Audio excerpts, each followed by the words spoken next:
As you know, this report is very important, especially right now when there is a more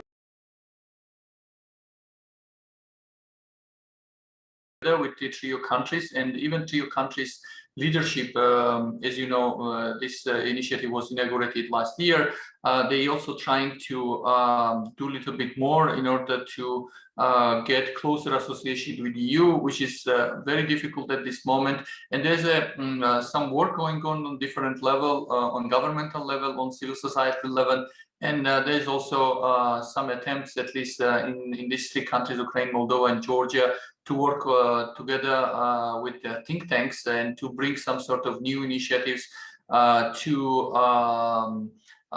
energize this trio. And especially this is very important in terms of DCFTAs, because as we know, there's some challenges in terms of implementation of DCFTAs in some of these trio countries. So I think the main idea is that when we're talking about the DCFTAs, there should be some sort of synchronization and also more understanding about the problems we have in the trio countries. And this is pretty much very important because trio countries also try to emulate the very good examples of the Baltic states, Lithuania, Latvia, and Estonia, when they together we're actually trying and sometimes competing to be the champions of reforms. So I think that this is the way how this associated trio should work together with the European Union to do more reforms and to be some sort of very healthy competition and also sharing the experience of each country and success stories. And if there's a challenges also how to cope with these challenges. Having said that, I think role of civil society is very important, especially in terms of the CFTA, and especially when we're talking about how to work with the SMEs, who are very important actors in three countries. And I think in that term, I would say the civil society, of course, has done some good work in all these three countries, but I think there's still some opportunities there which we need to use and utilize. And I think our understanding is this report will somehow help us better to understand what are the challenges that SMEs have in the region, and also what civil society organizations actually can do a little bit to help the SMEs to get more opportunities in terms of the CFTA and to explain them the benefits of the trade with European Union. Having said that, I would like now to hand over floor to Mr. Mike Emerson, who will chair the panel, and I would be more than happy to get very interesting insights from all of you. Thank you again.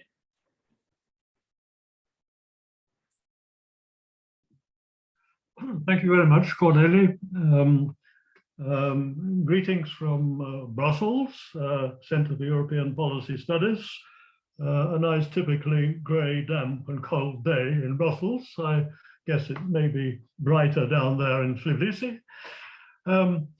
Right.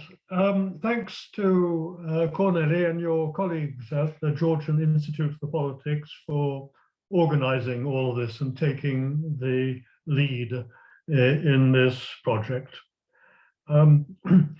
It's very timely in one particular sense. The three countries, Georgia, Moldova, and Ukraine, have really quite recently announced that they are the trio. So they are semi-institutionalizing themselves with a view to advancing better, even better, their European integration ambitions. This, however, has a very important implication for each of you. This trio initiative is to be credible and to work well with the institutions here in Brussels. Then each of the three have to absolutely live up to their most important commitments, both political commitments for democracy and the rule of law, as well as their more executive commitments for DCFTA implementation, which we're now going to discuss in more detail. the civil society organizations who are here present and the many others that each of you have been talking with in order to draft your reports. And this excellent report is available online, or is about to be available online. This is signaling two kinds of activity for the civil society organizations or think tanks. So on the one hand, you're kind of mediating between government and economic actors in order to facilitate or amplify or clarify the flow of information, in particular from government to the economic actors. But also the civil society organizations have the task of analyzing how the policies are developing and feeding back to governments and to the EU institutions recommendations on how to move where appropriate beyond the status quo. So that's what all this is about in general terms.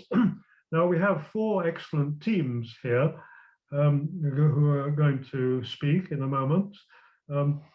Three from the three countries, Georgia, Moldova, and Ukraine, in that order. Each of them have two speakers who I'll introduce. Each of them have 5 minutes maximum, and I'm sure each of the pairs have negotiated amongst themselves to the point of not being about to say exactly the same thing. I'm sure they'll be coherent, but not duplicative. Then after that, we have three representatives of the three EU delegations in Tbilisi, Chisinau, and Kiev. These are the EU embassies, and it's going to be extremely interesting to hear their comments and contributions after the three sets of think tankers. There'll be some time at the end, I hope, for question and answer.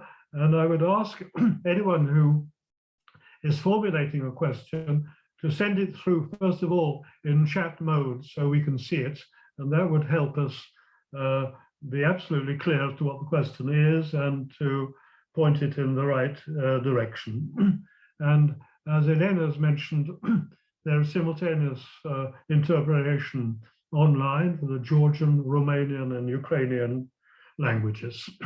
Well, enough of me. Let's get into the substance now. And we start with our Georgian pair, Tina Aklediani, who actually is both at the Georgian Institute of Politics and with me up here in Brussels at CEPS. So over to you, Tina, and I got my eye on the watch. You got 5 minutes. Off you go.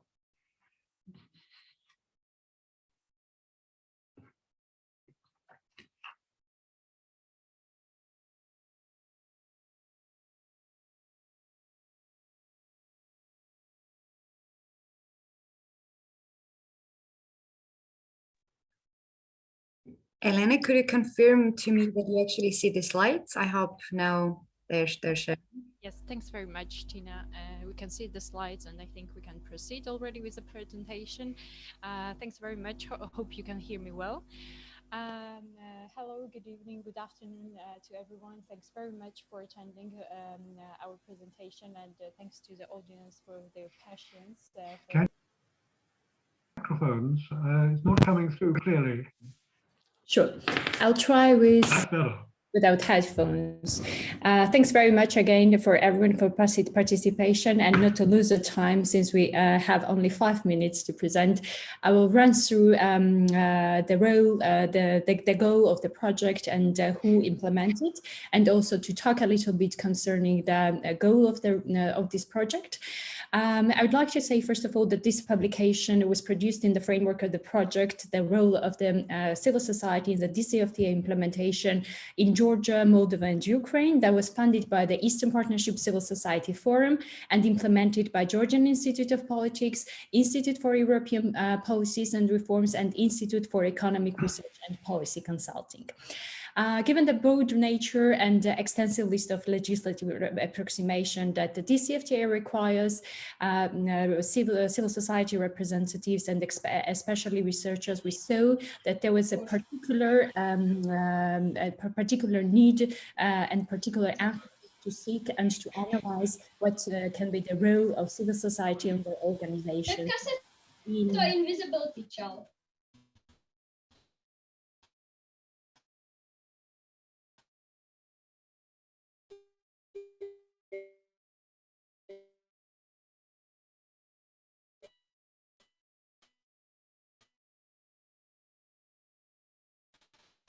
Yeah, we should actually it sitting.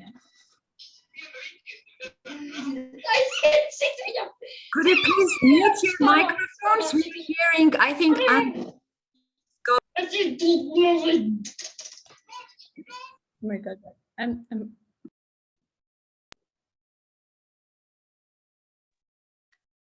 So I muted Elena.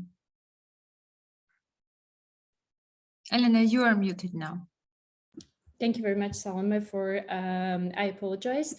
And we can continue. I will briefly would like to discuss the research methodology, how we approached the project, and to talk a little bit what was the goal. We wanted, the main goal of the research was to identify different roles and positive added value that civil society organizations can play in DCFTA implementation in 3 countries, in Georgia, Moldova, and Ukraine, and also have the comparative analysis of good and bad practices in 3 countries to also stimulate experience sharing between the civil society representatives among the 3 countries. The methodology of the study was the following. We have conducted the desk research that we mapped the civil society implemented projects in all 3 countries. Following the desk research, we have moved to interviews that we have conducted with civil society representatives, SME representatives, as well as experts and representatives of the relevant ministries, such as Ministry of Economics, Ministry of Foreign Affairs in all 3 countries. And following the interviews, there have been still the gaps we would like to catch up and we wanted to fill. And therefore, in all 3 countries, we have conducted focus groups with civil society representatives and representatives of SMEs. And overall, we had 48 participants in our focus groups. I would like to say that, Tina, could you please move the slide?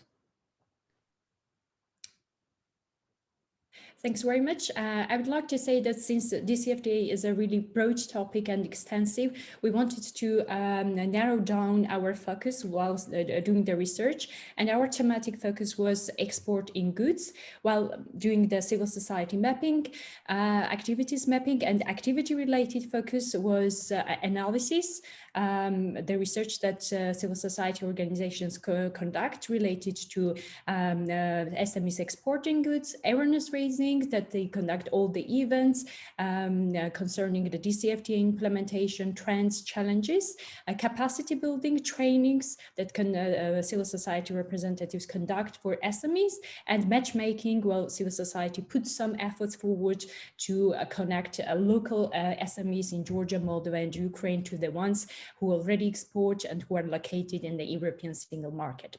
We also thought that it would make sense that we look into the SME situation in all 3 countries.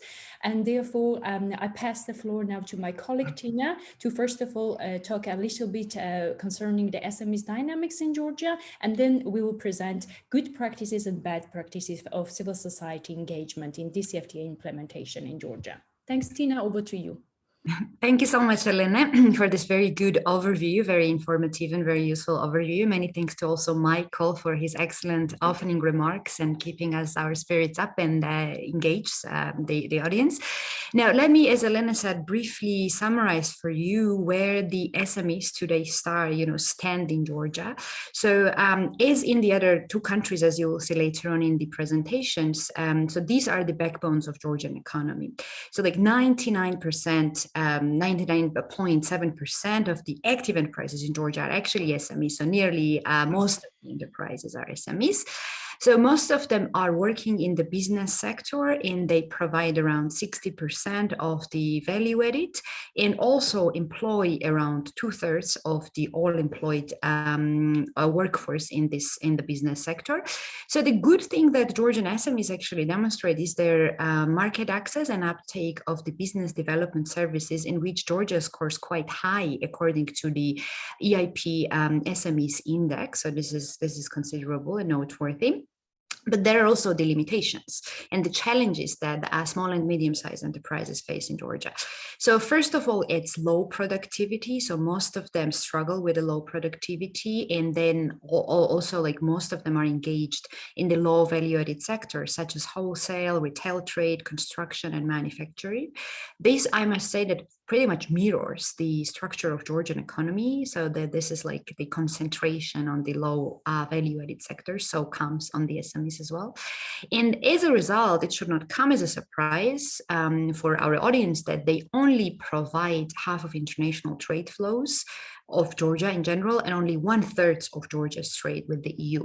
So basically, their low productivity and their engagement in low added value sectors basically limits their engagement in the global value chain. So this is the current situation.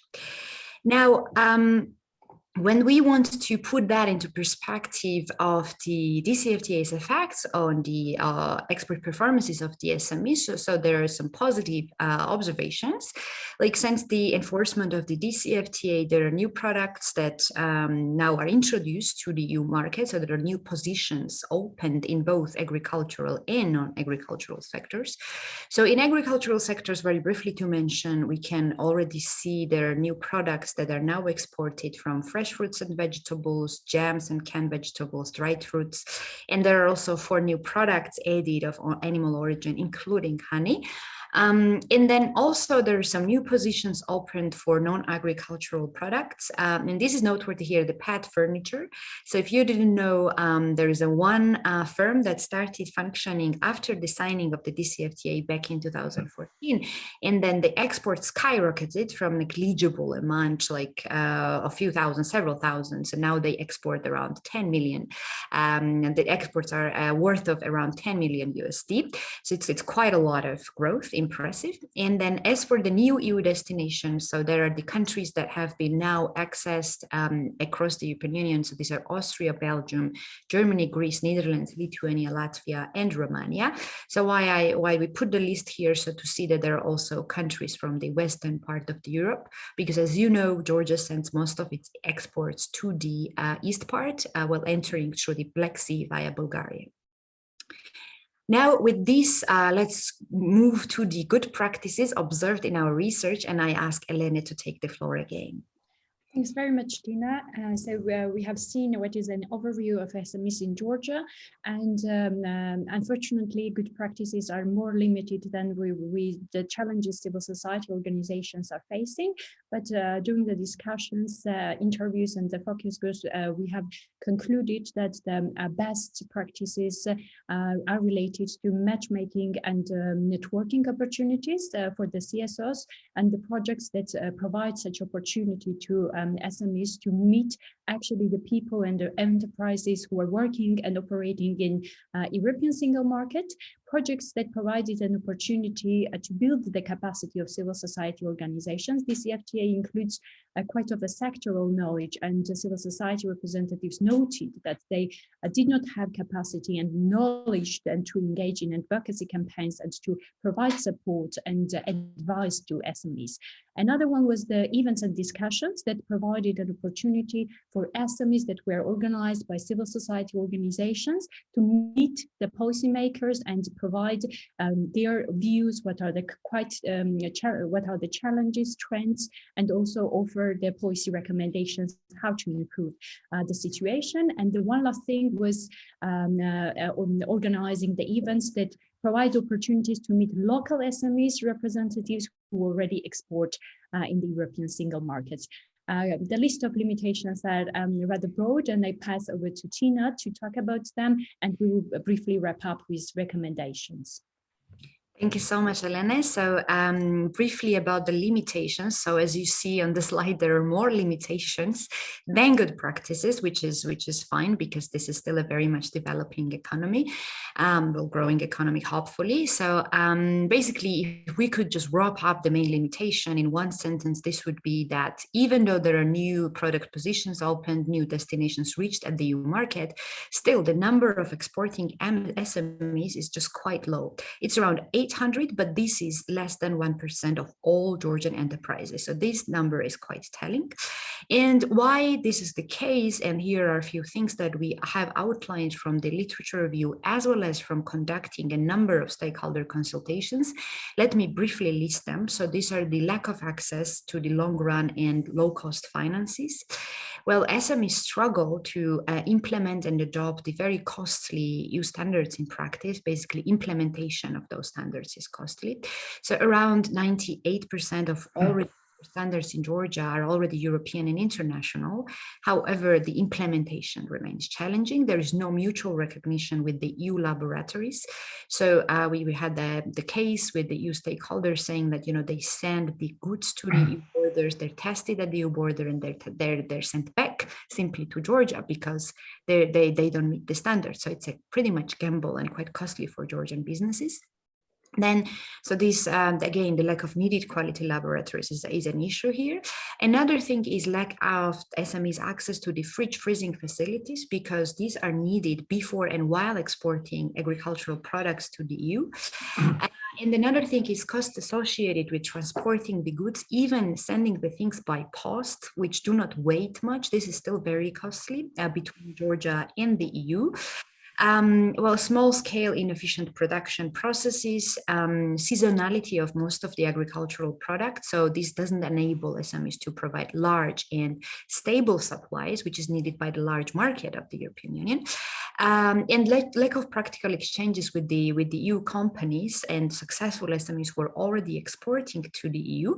And obviously here comes the limitations on the SMEs engagement themselves. So the lack of SMEs, lack of civil society's capacity and their professional knowledge and understanding of the DCFTA, so they can actually bring that messages to the SMEs, lobby their interests, and complement the government's efforts to enable SMEs to reap the benefits of the of the DCFTAs.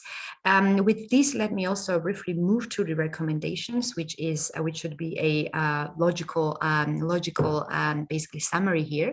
So what we recommend to the Georgian government is to help SMEs to adopt the EU standards in practice. This particularly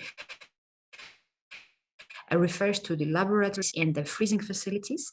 Well, ensure a level playing field by pursuing needed competition policy. This is important because, as we can see, we don't have problem with the number of SMEs. There are quite many. The problem is that they're not growing and they're not engaged in exports to the EU countries. So they need there's definitely a competition policy. It should be here the key.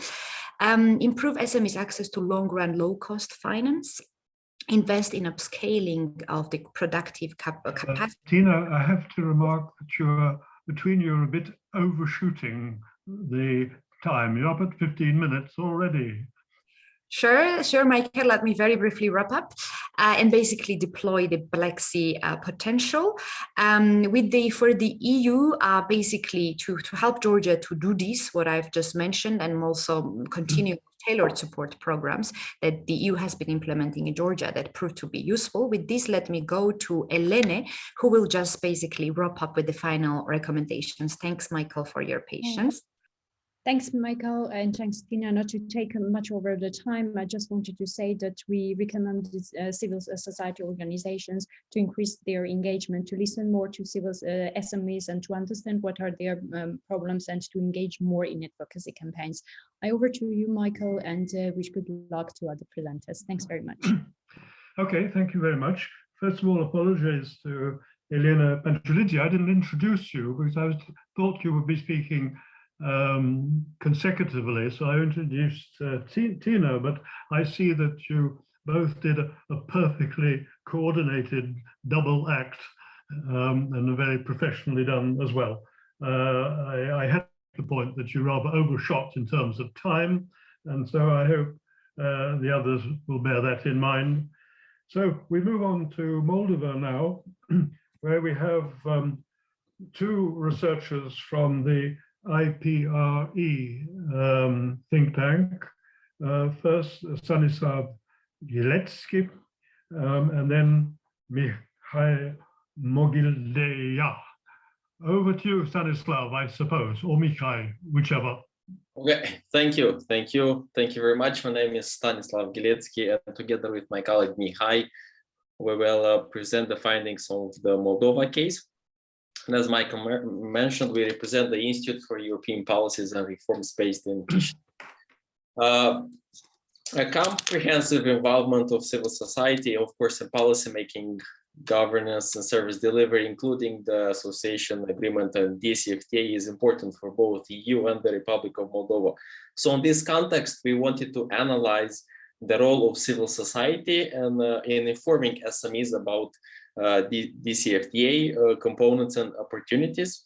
So as in case of Georgia presentation, before actually diving into concrete recommendations and solutions that will be presented by my colleague Mihai, I will just briefly share some of the perspectives of the SME dynamics in the Republic of Moldova.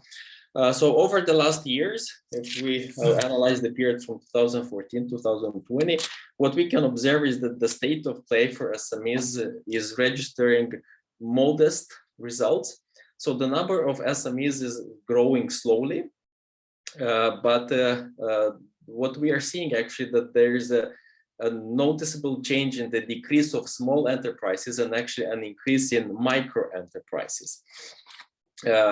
But despite representing such a large share, as in case of Moldova, it's around 98.6% of all enterprises, as we can see in Georgia as well, the SMEs contribution to GDP is rather low. It's around 31%, and this data actually confirms again the lower productivity of the SME sector, especially in the light again of increase in micro enterprises, which usually are not actually exporting SMEs. So this is the trend that we are seeing in Moldova. We actually try to identify the number of SMEs, but at the moment there is no easily available data that will actually show us what is the share of SMEs that have export operations to the EU market.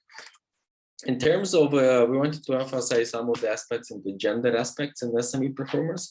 So some progress has been achieved in this area. So in the period 2016-2019, we actually have observed an increase in share of women-owned SMEs from 27 to 32.5%.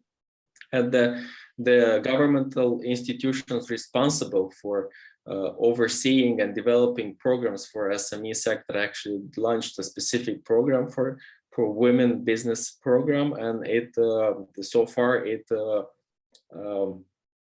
they funded around 620 investment projects, and the project value of 4.8 million euros.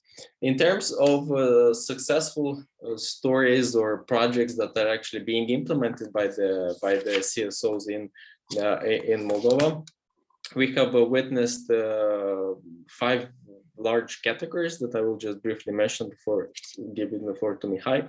So the first one is legitimization and promotion of the DCFTA with the EU. So since the beginning, the civil society sector has been really engaged in raising awareness and the level of information regarding DCFTA on national and local level. The second group would be the provision of a dialogue between community and government. So these interactions between SMEs, CSOs, and government actually allowed for the identification of specific bottlenecks in the implementation of the DCFTA. The largest share of projects that we have seen over the past years in Moldova being implemented by the CSO sector related to increase of capacity. So this group represented the largest share of projects, which had the aim to improve the capacities of both national authorities and actual business community. But despite the rather large effort in this area, human resources continue to represent one of the biggest challenges that the authorities deal with, and actually the lack of the human resources significantly restricts the advancement in DCFTA implementation. The fourth category is the monitoring of the implementation of the DCFTA. So the civil society always tried to provide an independent benchmark to ensure a check on government. So CSOs have been engaged in monitoring the implementation of DCFTA, and these projects will actually continue to be of importance, of significant importance, especially now when we have a one-party rule in Moldova. And the fifth category, I think, which one is one of the is very important, public policy development and support and implementation. But I think in this year still modest results have been observed, and more effort needs to be devoted in order to make sure that we have a more transparent policy making process, which will allow a more authentic co-creation between all parties, government, CSOs, and business community. So this is for me just a brief overview of the SME sector and some of the projects, and I will give the floor to Mihai, who will present the recommendations and solutions. Thank you.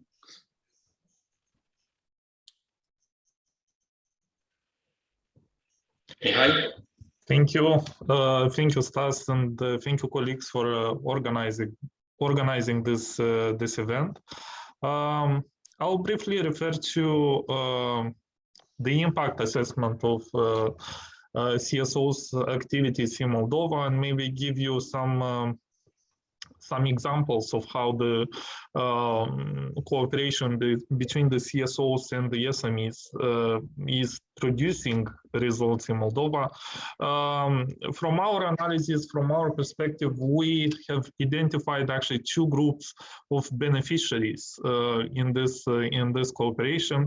We have direct and indirect beneficiaries. The direct ones being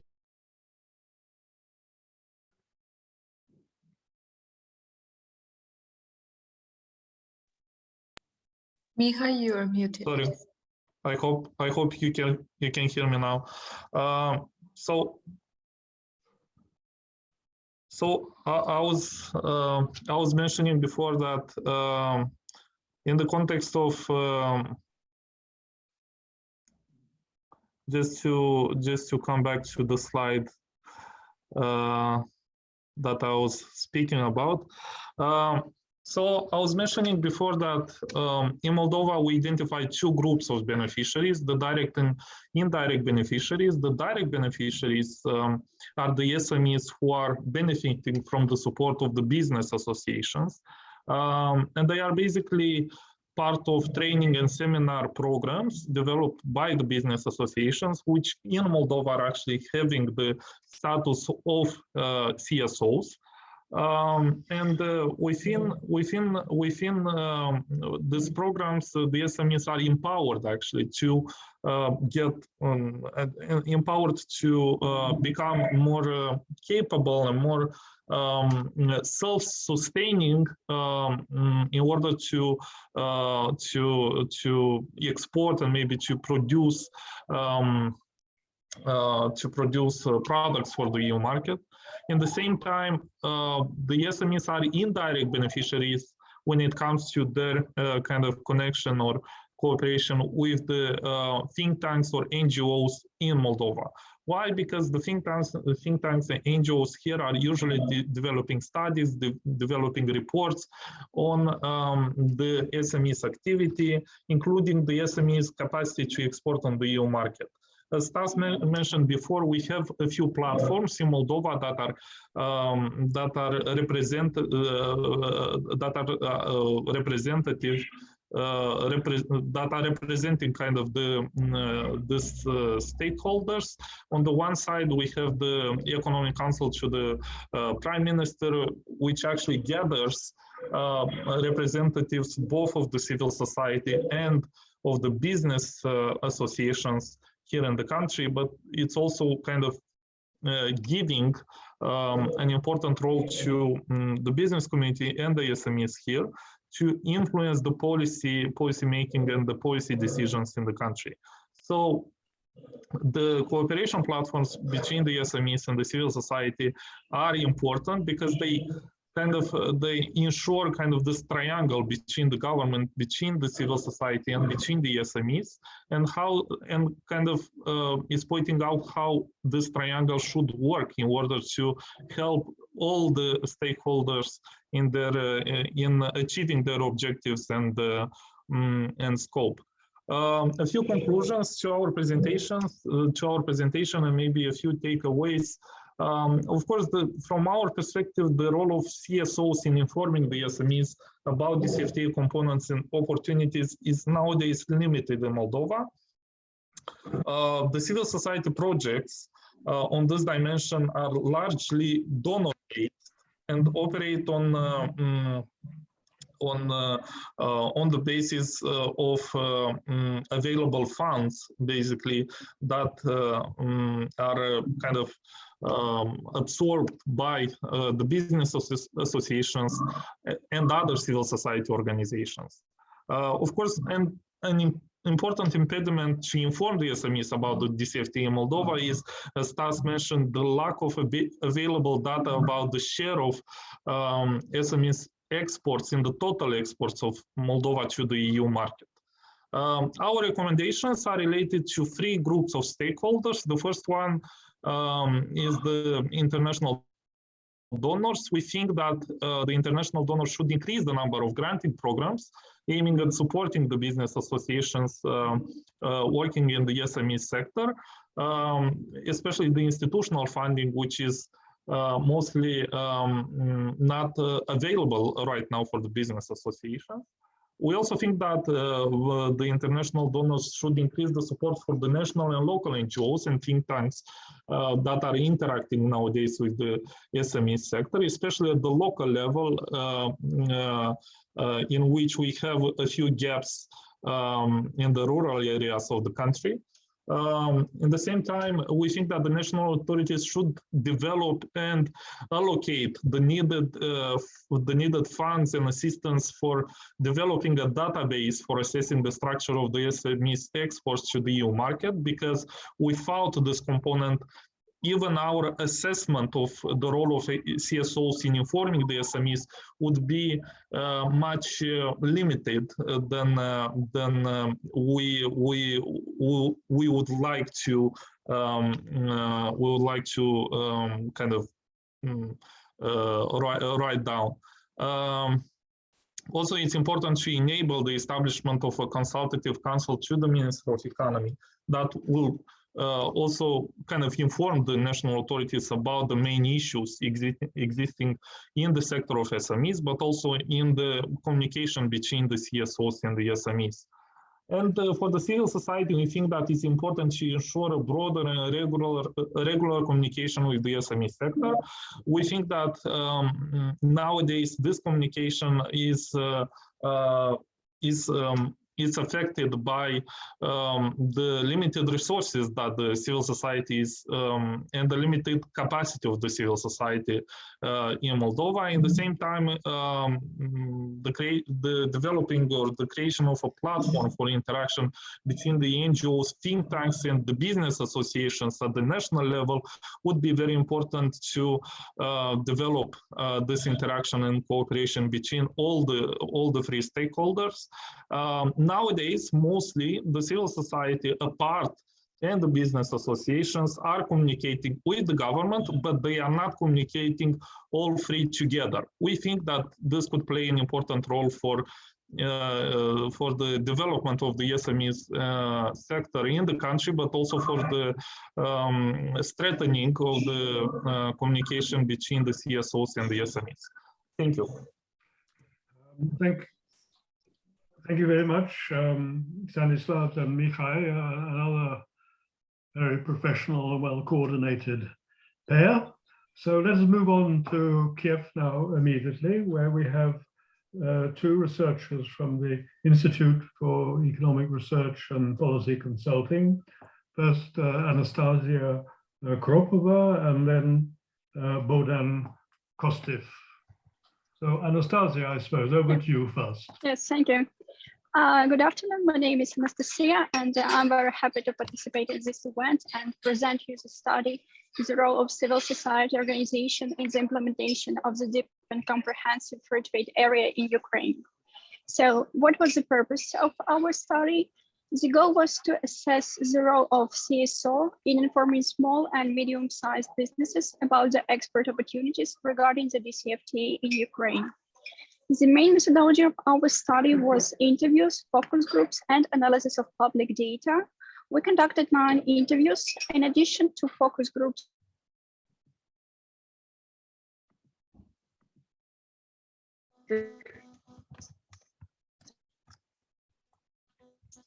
CS projects, which have been implemented since 2014 and concerns the study's thematic. Statistics and surveys, as well as other studies, were also considered. The sources of information were the sites of organizations participating in the Ukrainian national platform of the Eastern Partnership Civil Society Forum, as well as the sites of international donors and embassies. As a result, we found that 35 CSO were actively involved in the implementation of such projects.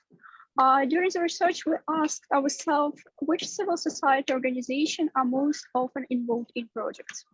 In total, we identified 66 projects related to export promotion, which averaged 1.89 projects per organization. However, the largest number of such projects was implemented by business association, which accounted for 17 projects, which averaged 4.25 projects per organization.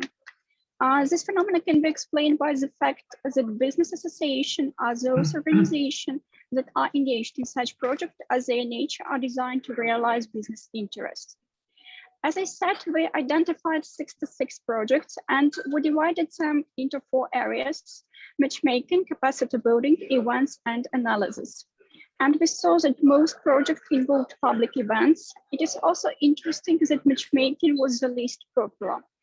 As for the project, the largest number of them concerned economic development, and it was quite difficult for us to determine their sectoral focus. And as for the specific sectoral distribution, the largest share was agro-industry, almost 30%. One possible reason is that agriculture access to the EU is one of the most difficult.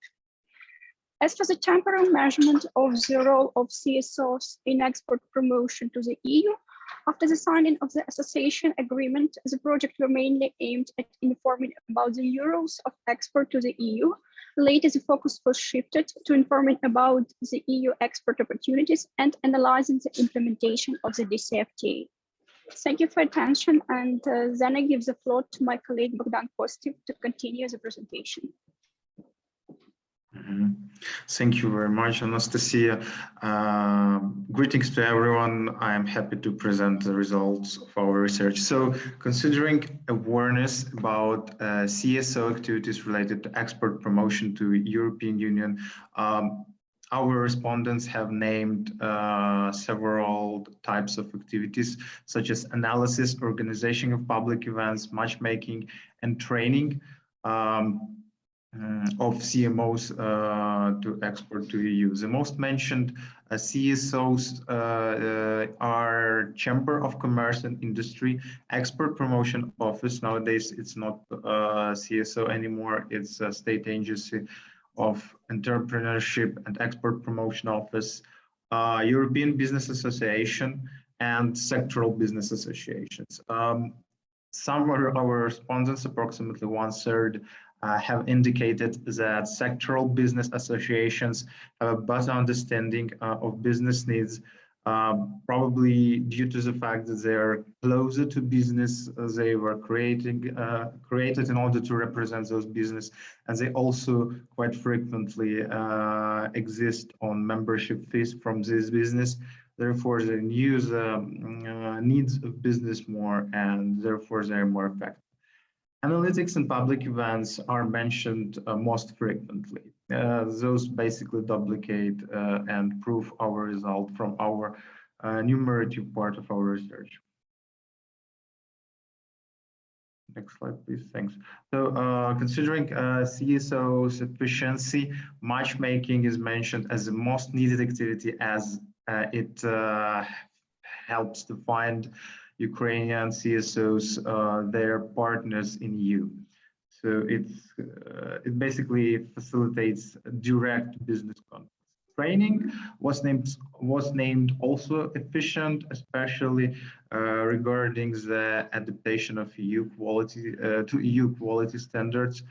First of all, safety standards when it comes considering the safetiness of projects and so on, but also training is quite important in order to give the understanding to CME representatives to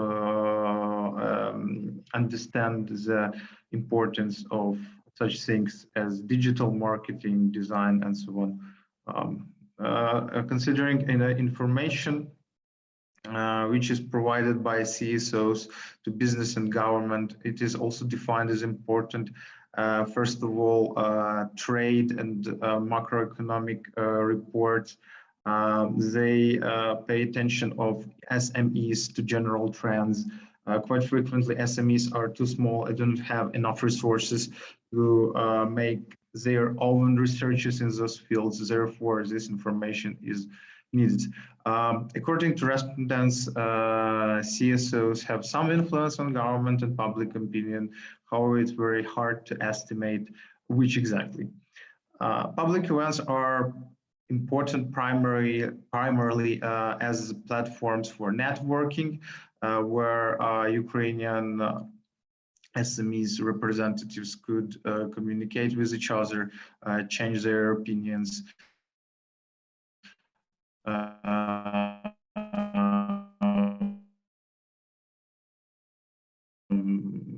Some knowledge is great. So considering best CSOs practices, our respondents have noted that the unique role of Chamber of Commerce and Industry is basically a network of chambers with at least one chamber in each region of Ukraine. It is very important for promotion of regional businesses, exports, first of all, by advising and guiding respondents, exporters in the process of completing formalities related to movement of goods across the border, also gaining of safety certificates, and so on. Mainly two CCI projects were named. First of all, Export School. It's a very successful example, named a couple of times by different respondents. It's a successful example of training project which basically helps CMEs representatives to understand the procedure of export as well as importance of such things as communicating in English language and so on. And the second is the European Enterprise Network. It's a sub-project of COSME. Basically, it's focused on matchmaking. So main limitations of CSOs engagement are problems of cooperation and coordination between each other, which does not allow to specialize for CSOs, and basically disables communication with different agents such as state or European partners. Also limited or absence of integration of Ukrainian sectoral associations into European institutions and organizations, which does not allow Ukrainian CSOs to represent their interest in European Union. Also, there is a significant lack of information for SMEs regarding the opportunities provided by CSOs. And also, the next problem is a lack of financial resources and staff. First of all, basically staff who knows English well, which is important for trade. Also, many responses have indicated there was no minimal bias in project topics. Some focus groups have indicated that there is some bias towards projects dedicated to agriculture. Next slide, please. So considering conclusions, there were 35 CSOs found that were implementing projects concerning promotion of SME exports. They have implemented 66 projects. The main activities of projects were public events, trainings, analytical reports, and matchmaking. The most common focus of projects is economic development, and the next one, the second most common topic was agriculture. According to interviews and focus groups, matchmaking and trainings are the most popular and efficient for business. And while talking about limitations, low cooperation among CSOs, communicational problems, and limited resources were found. So that's basically it. Thank you very much for your attention. Thank you very much, Kiev. Let us move straight on to the final session, where, and I now have to check the presence. I see Mindy Boshkova is there. Now, Daniel Kramer, is he there? No. And then Vasily. Yes, I'm here. I see him. Daniel Kramer, good. Okay, you got all three of them. Excellent. So let us go in the order of the agenda. Mindy, Daniel, Vasily in that order. And we're very anxious and interested in advance to hear what your take on these issues are going to be. So Mindy Boshkova, first of all, in Tbilisi. Thank you very much, Michael. No need to be worried or anxious. It's always nice to be invited to these things and collaborate and to exchange our views. Can I start by making a reference to the point that was made at the session yesterday by Lawrence Meredith on his coming to the conclusion after 6 years in his role as the director for the EaP in Brussels at the European Commission on the importance of monitoring and the feedback loop. Because it's moments, it's a research and moments like this to reflect and engage together that are so valuable. So compared to Lawrence's 6 years in Brussels, I have just arrived in Tbilisi after 10 years at the Commission and the EEAS. So I'm rather new to the country, so please bear with me. I have to say thank you very much for the report at the delegation here in Tbilisi. We welcome the research and the highly relevant topic. And thank the experts for the work and the presentation. I'll underline the various important roles that civil society organisations play for the implementation of DCFTA, whether that's in awareness raising, advice, in terms of public-private dialogue or stimulating cooperation between SMEs. And the EU is very much in support of these roles. And we do this through the funding that we give, the consultations that we have, our policy dialogue, including the dialogue with the government of Georgia, and events like this one today. Now moving on to the findings, I would say that generally, actually, and it's a good thing, there are many relevant points in the research and that confirm our views here at the delegation in Georgia. So I think this shows how aligned we are overall. So quite deliberately then, let me start by flagging a couple of the findings that we were a little bit surprised to see, because you may be a bit more interested to hear that one from us first. One of the surprising findings for us was that a quarter, so only 1 of 40 projects, have capacity building for small and medium enterprises. We actually think that nearly all EU-funded projects under the EU for Business project or the NPARD programs that have these are the ones that are related to the DCFTA, have capacity building components. So on a very practical level, I'd be delighted to invite sharing our project list with the researchers and the CFS colleagues, and then we can go and have discussions and comment in detail there. I think a second thing that we were surprised to hear about was the view of some CSO representatives that support to SME is mainly channeled through government agencies, and some also made reference to the deinstitutionalization of civil society actors. In fact, many of our programs and many of the EU's programs and projects are directly targeting SMEs. We have the EU for Business report, for example, of last year that came out, which also reflects this. I'll make mention as well, as I said, I'm new, but one of the more recent projects that we've put in place and that I'm working on is our project to support the European Business Association, which provide a platform and a forum to bring together businesses, help them to share best practice and knowledge and the experience that they have gained to help each other, and also so that they can engage in a more collective way, as a collective voice with the government of Georgia, and actually from recent experience with us as well, with the EU.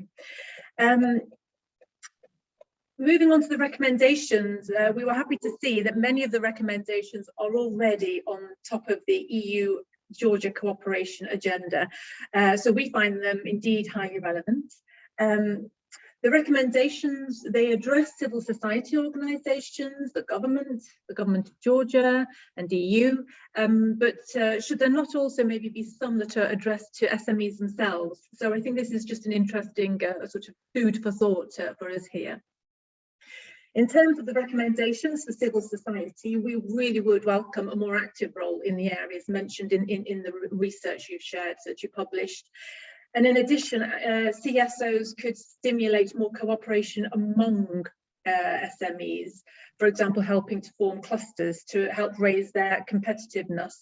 It's important that civil society and business combine their strengths and more often raise their concerns jointly. So do this with one voice vis-a-vis government.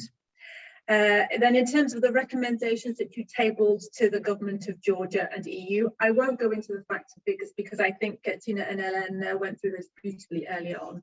So in terms of recommendations to ourselves and to the government, they're very relevant.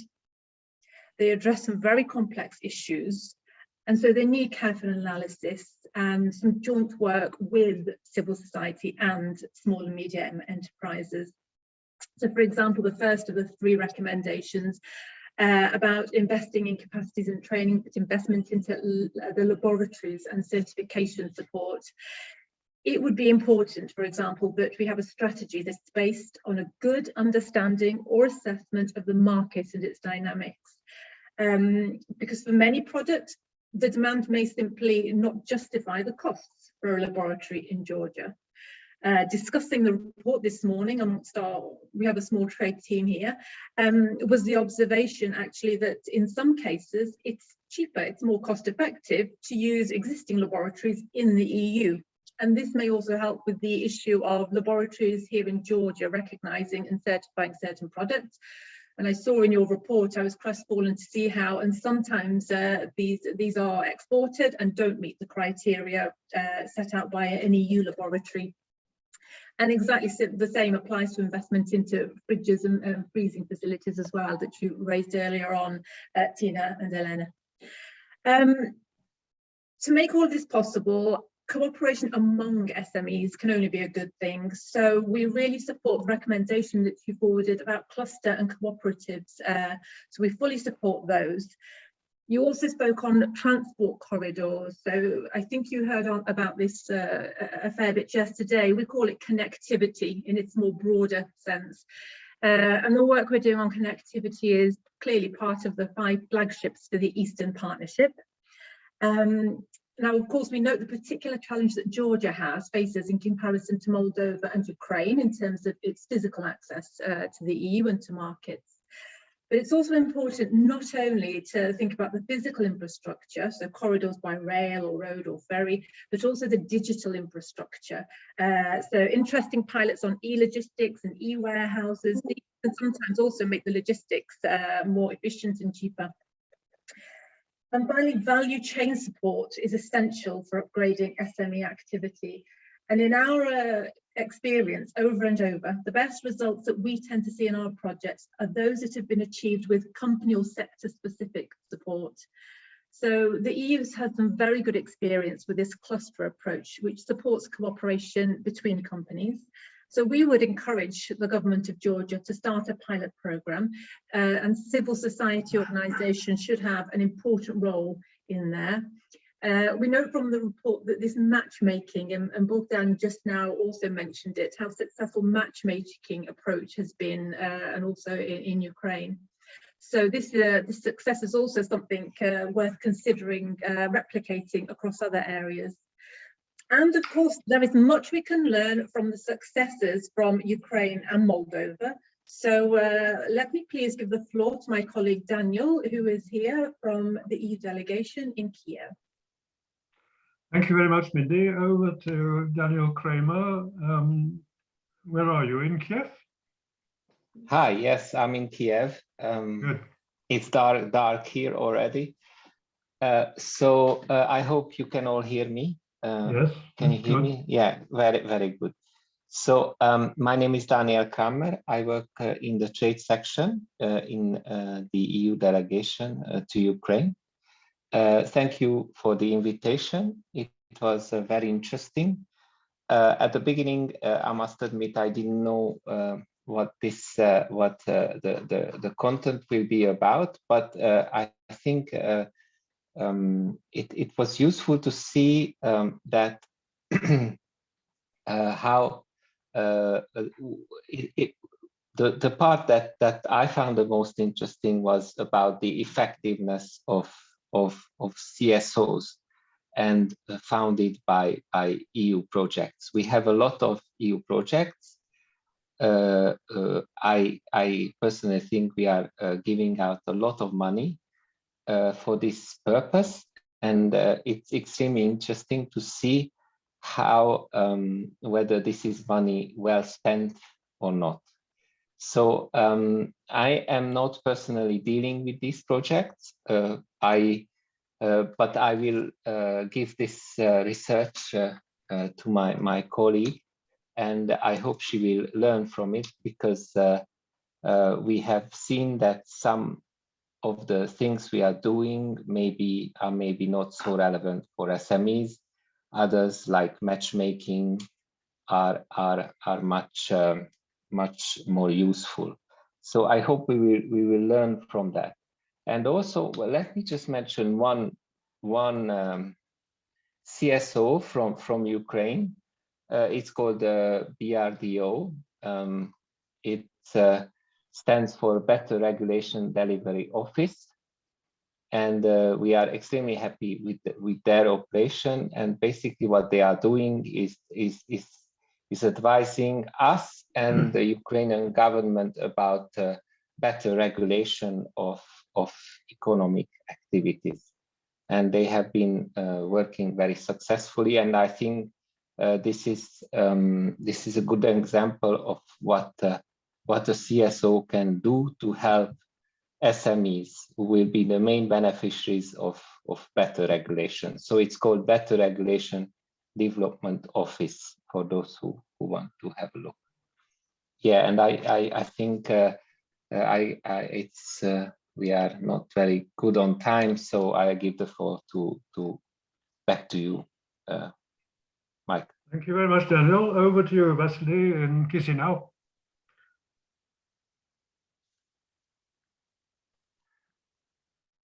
Yes, thank you. Well, good evening, colleagues. I hope that you hear me well. I am Vasily Plomadel. I am trade officer at the EU delegation here in Chisinau.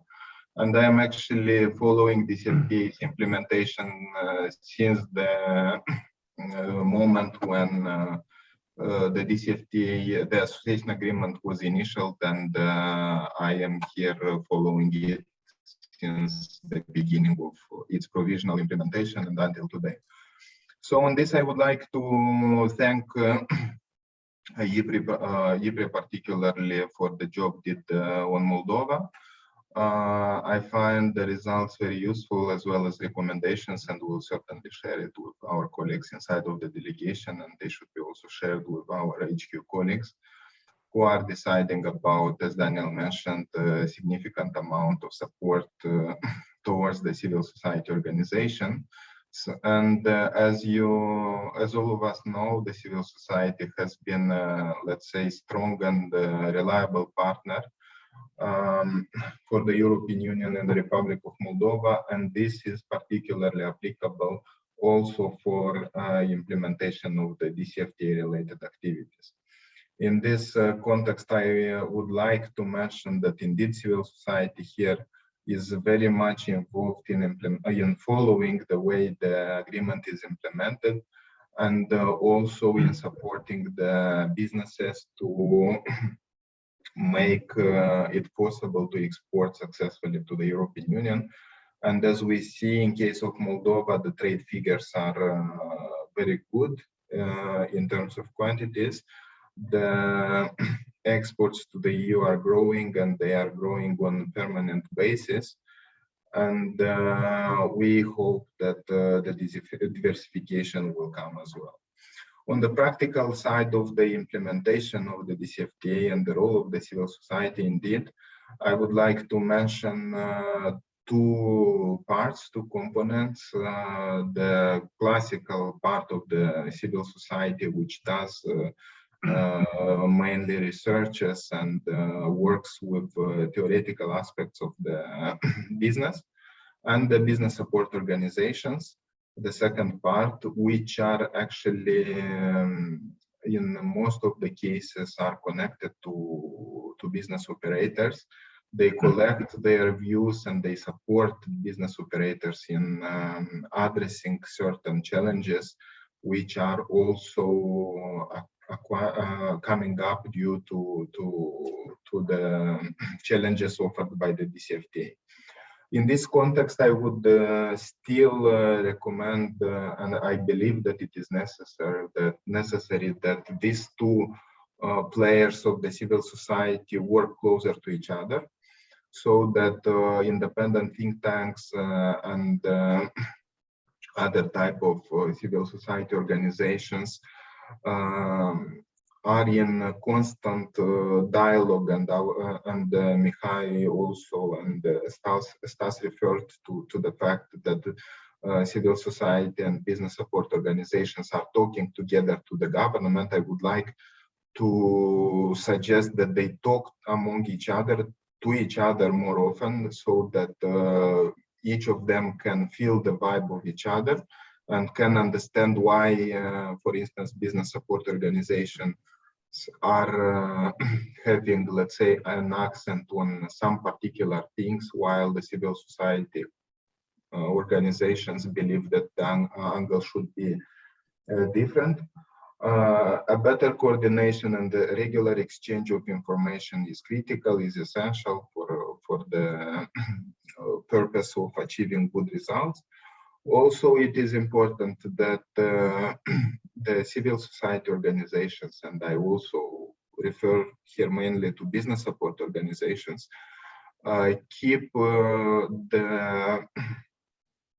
let's say, the stand and the standards which they are promoting while communicating about the DCFTA and training the businesses on the new requirements put in place by the DCFTA, also after the certain projects end. At least we see it in Moldova that some business support organizations were very active in promoting and ensuring substantial trainings for SMEs, while when it comes to implementation of certain legal provisions which may, let's say, in a way affect the businesses, they are, let's say, having different opinions which are not, let's say, in line with DCFTA's provisions.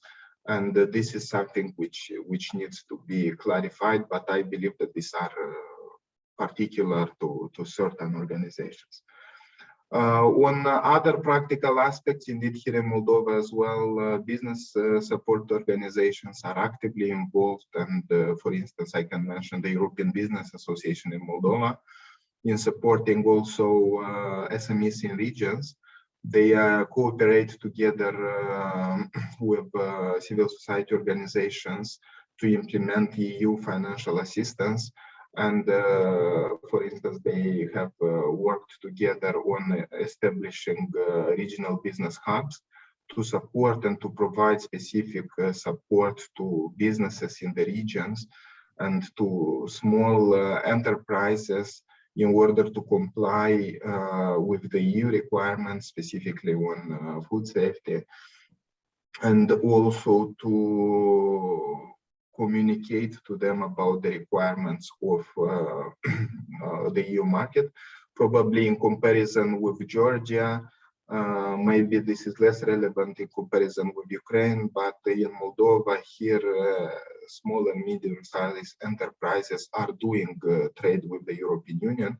Unfortunately, indeed, it's quite difficult to establish how many of them, but at least in 2020, there were about 2,000 companies exporting to the European Union. And I believe that a big number of them are also SMEs. So I will stop here. I look at the clock as well. It's quite late, and I would like to thank all of participants and all of researchers who did the job for their work. Thank you very much, and have a nice evening. Thank you very much, Vasily. Thank you very much to the three of you. Excellent to have all three of you there. And now we've a bit run out of time, so we don't really have much time for Q&A.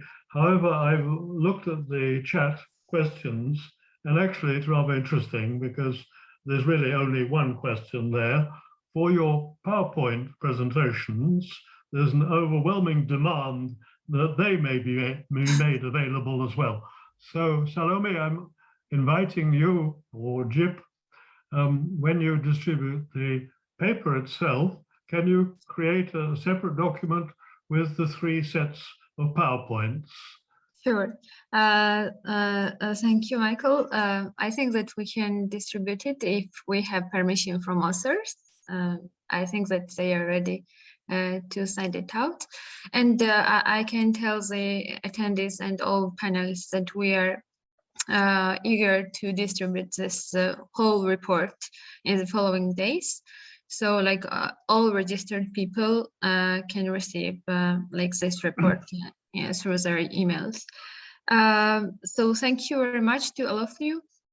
And thanks first of all to our partners here, IPRE, and all the researchers contributed like in developing this common report, especially to Michael Emerson, who was supervising this process and reviewing this paper, and he put much effort in this, so thanks a lot. And thanks to CSF team, like especially to Vera, who was always helpful throughout the project implementation period, and to Mihai, who is here now from CSF, for helping us disseminating the information and organizing this final event, and giving us an opportunity to present our papers during the annual assembly as a side event. So thanks to all of you, and as Michael Emerson told you, we are happy to distribute all the reports and slides to all of you. Okay, I'm just going to add a little word myself. Thanks to you, Salome. You've been all the panelists or the 3 countries know very well that Salome has been the driver of this project with determined discipline on everything, timelines and so forth. Also, I didn't mention at the beginning that our thanks are due to the Civil Society Forum of the Eastern Partnership, who are responsible for having initiated this. I see Mihai Damascan, you are from the Secretariat, so that's great. Exactly. I was afraid that there wasn't anybody from the Secretariat, but I know you have your annual meeting going on at the moment. But exactly. Thanks very much to you and to your colleagues. On the substance of it, I would like to say that I found all of the principal presentations really admirably professional and very well done. And I see that the contributors are mostly, almost all people in the first half of their professional careers, and some juniors who are really at the beginning of their professional careers. So it's really super to see all of you contributing in such a well-structured and professional manner. I won't go into the substance because there's so many precise points that can be picked up from the PowerPoints as well as the report itself. Yeah, no, it's very nice to have these Zoom meetings. It would be even nicer if we were all together. We could go out and have dinner tonight. That would be super. The days of physical conferences may come back in due course. They're beginning to come back. We recently had in Kiev a trio civil society conference, physical one. That was really very good. But I hope we'll be able to get to know more of you face to face in due course. I guess I know about a third of the people here present so far.